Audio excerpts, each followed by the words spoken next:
Hello and welcome to Geek Warning, the podcast that puts the world's most interesting cycling tech and more into one place. I'm Dave Rome, Senior Tech Editor for Escape Collective. And I'm Alex Hunt, Tech Reporter for Escape Collective, along with Dave. And hello to Zach Edwards of the Boulder Gruppetto. Hello. As you may have noticed, Ronan's not with us again this week. He seems to have picked up a little bit of flu, which he then, I'm going to say he gave to his whole family rather than the other way around. So either way, he's very unwell, so wishing him all the best.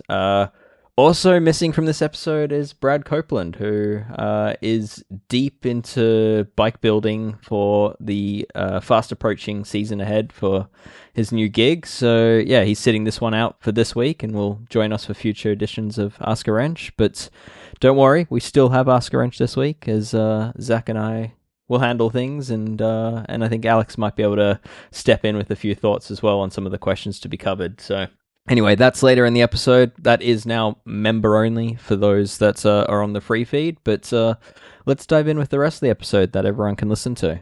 On the list, we've got a few new products to discuss. We've got a big topic that I know Alex spent many months writing, so we're going to chat about the movement of wide shoes and why it seems so few in the bike industry actually cater to this seemingly very big market.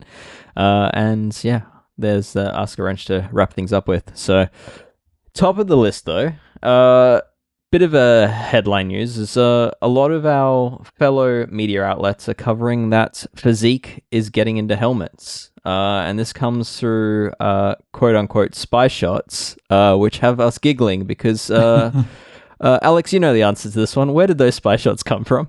The spy shots came from Shift Active Media, which, for those that don't know, are the press and relations manager for Fizik. So the leaked photos have come from pretty much the brand themselves. It's amazing. It's amazing. But yeah, so what have we seen? It looks like a potential off-road-ish. I mean, it's on a cross-country rider. What are we looking at? Yeah, it's looking like a vented helmet, kind of that hybrid style we're seeing where there is some sort of aero consideration, but it's definitely not a full-on aero lid.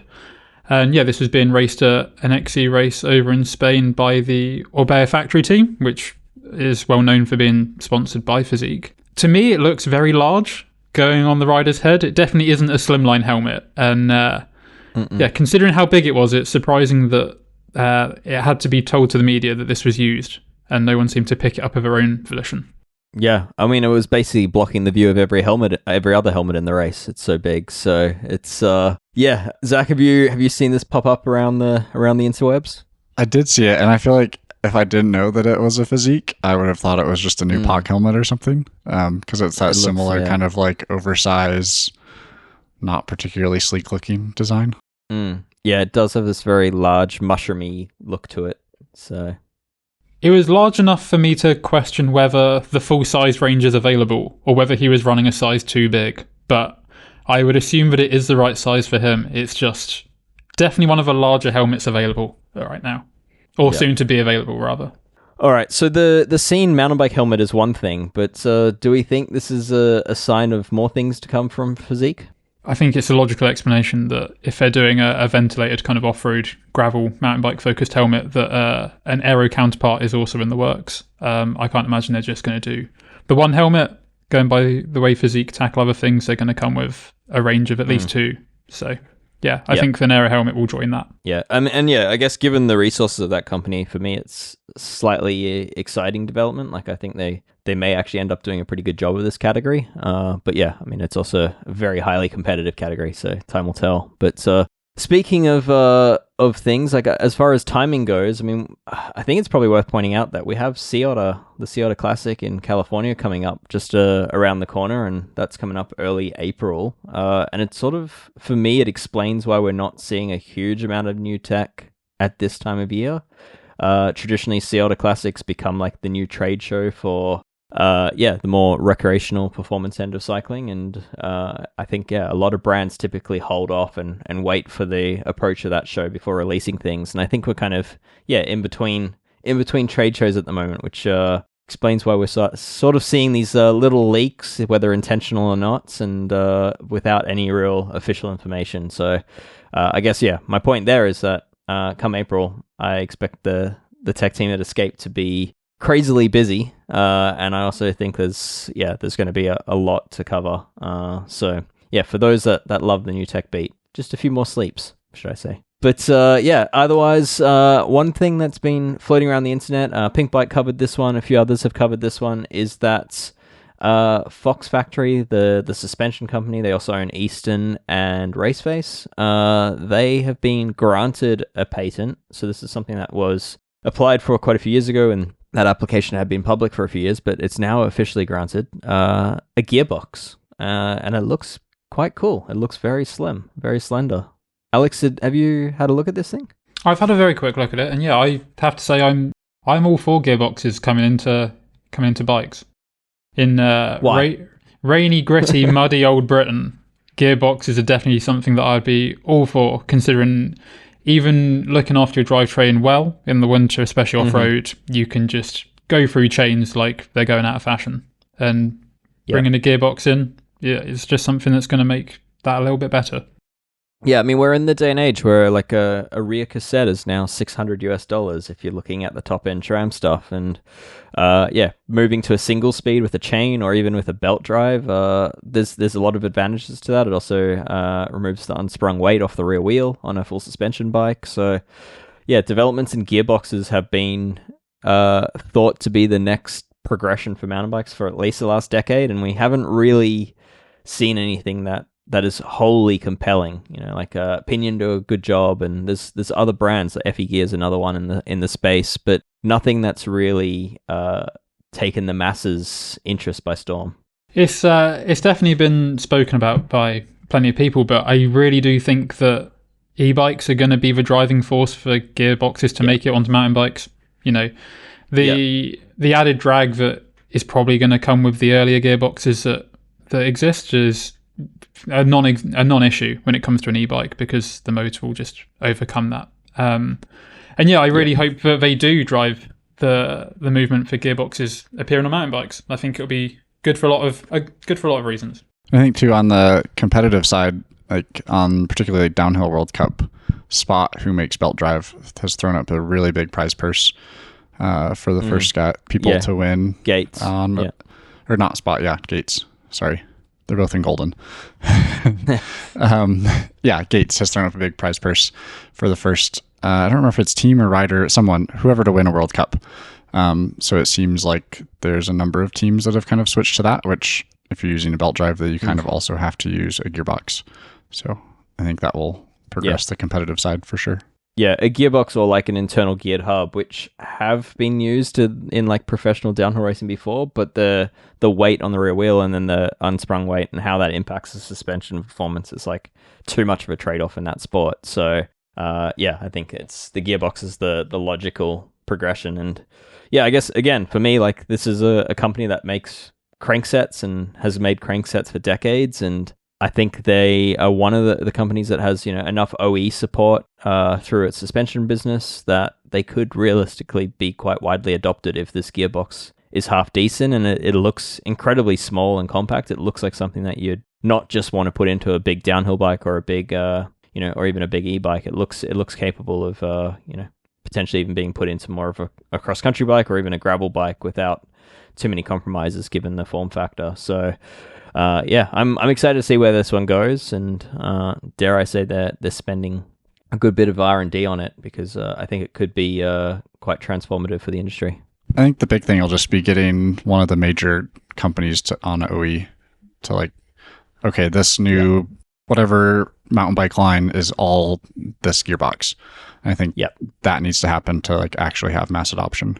Certainly. So anyway, one to watch. There's no real product that's been seen yet. It's really just a patent. But I really wouldn't be surprised if this ends up being a product in production in the future. So it's cool to see, and I'm sure Shimano and SRAM are watching this one closely, given the size of Fox Factory. So anyway, all right, let's move on to what's been on our minds this week. And I think Alex, you've got one. Yeah, it's been on my mind for a bit longer than a week. It's been a little bit of a passion project, and it started probably back in November now. But I've been looking into the wide shoe movement we're starting to see in cycling. For a while, brands like Bont and Lake have offered wide shoes, but in more recent times, we've seen City and Fizik also join this lineup, offering wider shoes. And it took me down many a rabbit hole, but it turns out that cycling shoes in general it's a fair assumption that they are probably too narrow for most of the population. And these wide shoes really are something that people should consider, and actually getting a proper shoe fitting when you get a bike fit or when it comes to replace your shoes could be really valuable in the comfort you actually experience on the bike. So what's leading this change? Like, why? I mean, you mentioned that it's quite possible that shoes are too narrow for the most of cyclists out there. Why all of a sudden? Well, not all of a sudden, but why are we in this position? To kind of paraphrase Jesse from My VeloFit, how I interviewed for this, we're just getting to the point now where bike stuff is being made to actually fit the riders rather than just being historically made however they have been. And doing some of the preliminary research, a lot of the cycling shoes historically have been from Italian brands, which use narrow lasts. They use very narrow forms to create the basis of their shoe. And now we're starting to see brands actually look at, data from global foot profiles and start making shoes that actually more closely align with what the needs of the average rider is. And that's partly because more people are getting into cycling. One of the things I found is the demographic of riders is growing, and that also means that the needs of the rider is broadening, so to speak. So yeah, brands are noticing this, and they are adding wider shoes to their collection to hopefully allow more riders to find the correct shoe for them. You've been known to go for a trot on your feet for time to time, Alex. There's definitely been a trend in the running world for, I guess, more like barefoot running or wider shoes in general. I mean, is that also, do you think that's having an influence here? I think it's definitely having an influence in terms of the knowledge people have. There's definitely some debate on what is meant by barefoot, and also whether barefoot shoes could be applied to cycling. And there is a story in the works on that very topic. But I definitely think that the running community and just the information available is making people in a broader sense question what is right for their feet and actually considering their feet health during exercise. Gotcha. Okay, well, let's, I mean, your article actually covers a lot of this, but let's just give some basics as far as for people that perhaps have a wider foot or can't find comfort in their existing shoes. I mean, what brands have you found through your research to be offering and catering to this market? Well, I actually did a poll on Discord of our members to find out those that do have wide feet, what they've found to be the best shoes for them. And overwhelmingly, 4 brands came up more than any. And along with Lake and Bont, which have really pioneered this space, City and now Fizik were also ones that were popular. They're definitely, wide shoes are something that you'd always recommend to go and try on, because it's more than just the wide profile. It's also the shape of it and the volume that the shoe also offers. But those are the 4 brands that our members consistently recommended as beneficial for people that have struggled to find wider shoes that work with their feet. Yeah. Zach, how do your feet stack up? I would assume you as a skinny-footed person. Yeah, I'm definitely on the narrower side, so I've not really had any issues. I've definitely had shoes that are too narrow, but interesting. I'd say overall, like, pretty good. I'd say right now I'm on Shimano shoes, which I'd say like the last, I don't know, probably decade, I've kind of went back and forth between Shimano and Specialized. And I think it's interesting that Shimano, the road shoes seem to be a narrower last than the equivalent mountain bike shoe, which for me isn't a problem, but I do find it a bit annoying just in terms of a consistent fit. So I'd kind of be curious, like, is their road wide fit the same as their normal mountain bike fit? But that's kind of an expensive experiment. Yeah, and it seems like speaking with riders out there, it sounds like Shimano, while they claim they haven't really changed their last shape, the actual feel and fit of the shoe has suddenly changed from like generation to generation of even within like the one model of shoe. So like the generational changes of the S-Fire, their top end shoe, seems to adjust the fit, and it sounds like the latest version is narrower feeling than it was before. But Alex, something in your article that you covered was that wide isn't always wide. Like you get high volume shoes and then you get shoes that are genuinely wider. I mean, what is the difference there, and what should people look out for? Yeah, this is something people should definitely be aware of, that not all shoes that are advertised as being wide are genuinely an actual wide shoe. Some brands or some models within a brand's range actually just increase the amount of material in the upper and create what is more correctly known as like a higher volume shoe. And what this does is it does give the foot more space, but if you do have a genuinely wide foot, you can still end up with your toes overspilling the edge of the sole, and then you are left with an unsupported area of your foot. And then as you do the closure system up, you can pinch your foot, and also it can just lead to some issues just by having your toes hanging over the side of the shoe. And this is where it's really important, as I keep saying, to try a shoe on, because until you try it on, it's quite hard to know how a high volume versus a true wide fit shoe will work with you. Yeah, and it's certainly, that's the hard part, right? Is that every brand has a different definition for what they call wide. And yeah, some models, some shoes are still reusing the same sole between their regular and their wide fit. So you could be thinking, I've got a wide foot, I need to go get myself a wide shoe, and all you're doing is just getting yourself a more upper material and not actually solving a problem. So this is especially an issue for those that have a wide foot but also like a shallow arch or a low volume foot. Because then essentially you're buying a shoe that's correcting in the wrong way, and you'll end up with more material where you don't want it, and still not a wide enough footbed to support your foot. Yeah, cool. All right, well, before we move on, like, how do people listening thinking like, I'm comfortable in my shoes, but how do I know whether I have adequate width? Are there any like things they can do at home to sort of diagnose whether their current shoes are right for them?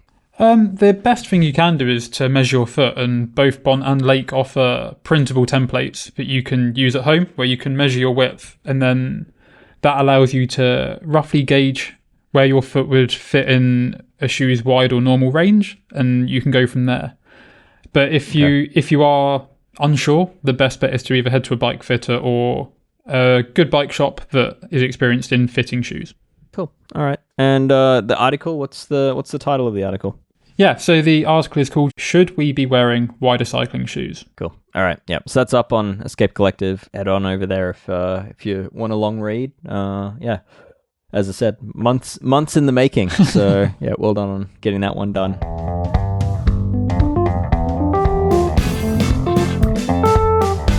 All right. I think it's time for some quick tech bites. As mentioned before, Sea Otto's coming up, so there's not a long list to get through in this time of the year, but there are some interesting new product releases. Top of the list is Silca has updated its ultimate tire sealant. So yeah, I mean, this is a product they've had in the market for a few years, and it sort of claimed to be the most effective tire sealant on the market through the use of carbon fiber strands that would seal up massive holes. But I think I mean, Zach, you've probably experienced this firsthand. What are some of the issues with the previous tire sealant? Also, I guess it should also specify they had, I think, a pretty large production batch or multiple batches, I don't quite remember, that was all bad, and I think that was most people's first interaction with the sealant. Like, it was marketed as this like best sealant ever, and then you put it in your tire, and then it was like literally 2 or 3 weeks later, it would all be dry, and like all of the carbon bits would kind of be in one clump in the tire. I think if I remember, that also had that batch was like eating certain rim tapes, which was not great. And I think that just kind of left a bad taste in everyone's mouth. Like, I've not actually I tried that and was like, well, this is kind of garbage. So didn't try the later stuff. It was definitely higher maintenance than most sealants. It needed like replenishing like the liquid to keep those carbon fiber strands sort of floating in the solution and not clumping up. Those carbon fiber strands also stops you from being able to eject it through a tubeless valve. So a few barriers to entry there, but this new one, it's now using a mix of natural and synthetic latex, and the carbon fiber strands in it are significantly smaller, to the point that Silca has also introduced its own injector to go through the valve and says, you can, as long as the injector basically goes over the valve rather than like a tube through the center of the valve, they say you can now inject it through the valve. But yeah, they're claiming that the new sealant will last a minimum of 6 months in the tire and seal beyond 6mm holes. Alex?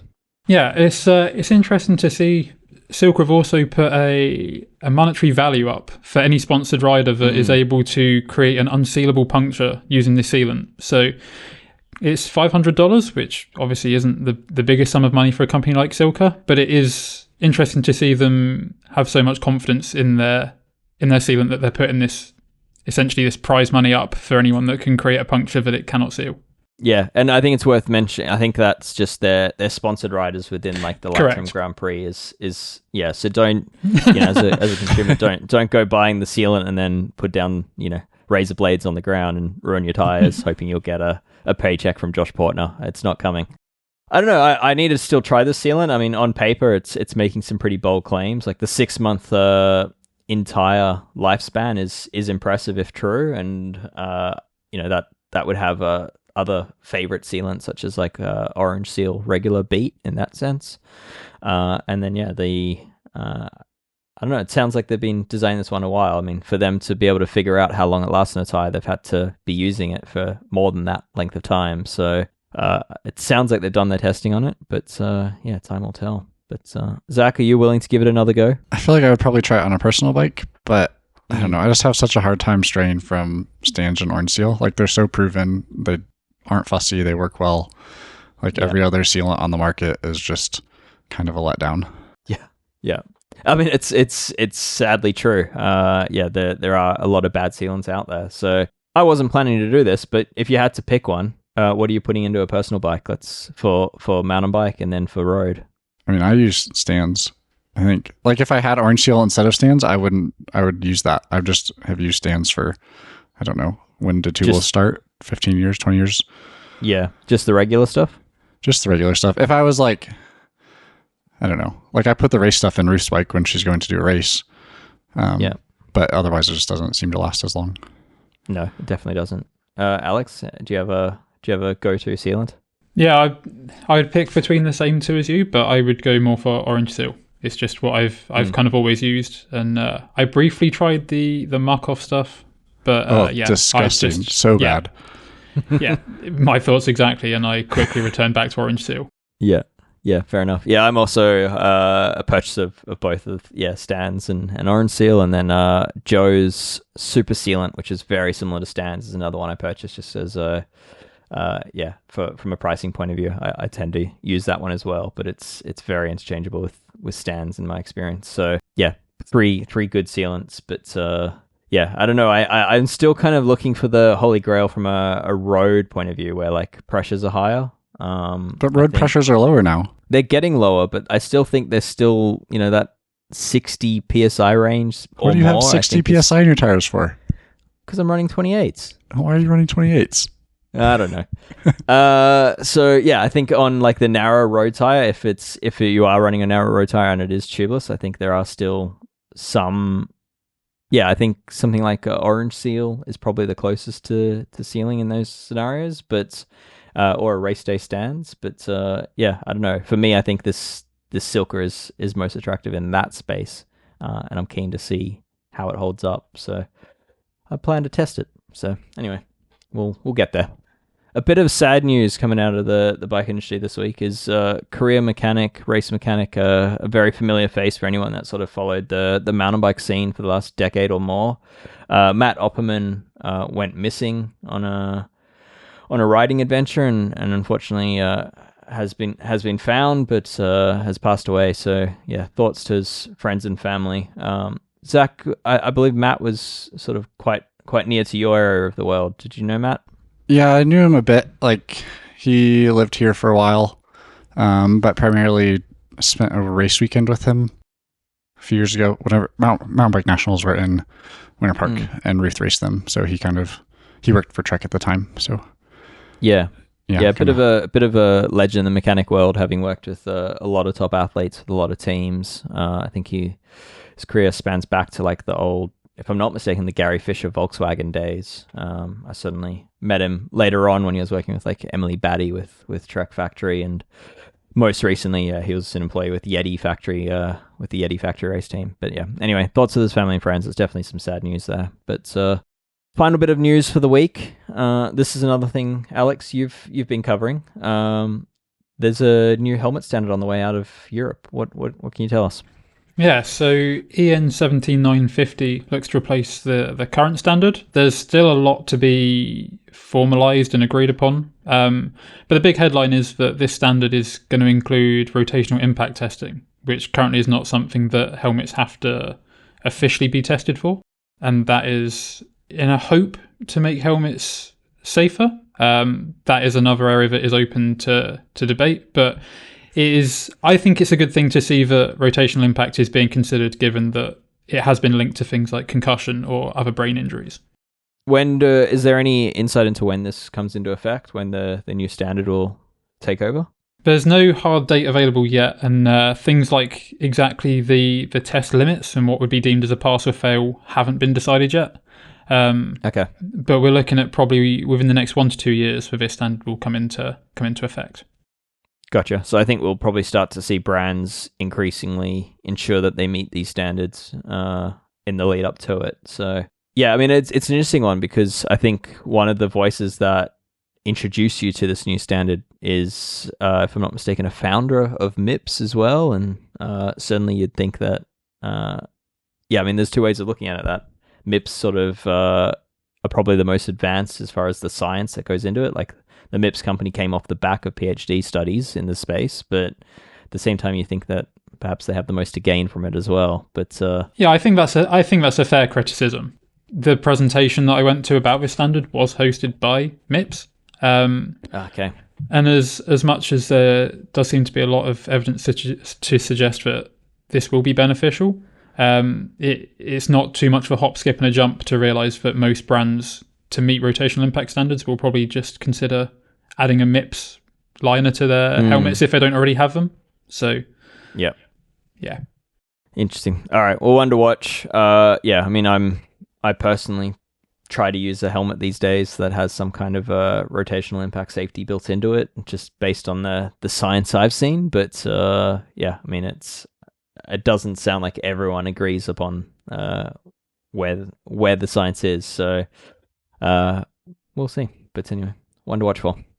All right. Well, for those listening to the free feed, this is the time that we say farewell for another week, and you'll hear from us again next week. But yeah, if you are a member of Escape Collective, thank you. And the episode will continue for you now if you are on the member feed of the podcast.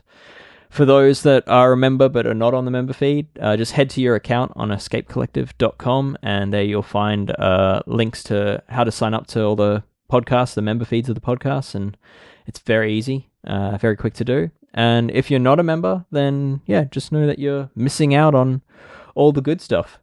This week we're answering a few questions from the members. We've got a follow-on from recent Ask a Wrench, where we discuss brake bed-in and proper bed-in procedures, where someone wants to know more about that and whether switching pad compounds and what you can do about that. And we also have a question about the best choice of tire width for the upcoming road criterium season. So we'll answer that one for this member. But anyway, if you're on the free feed, cheers.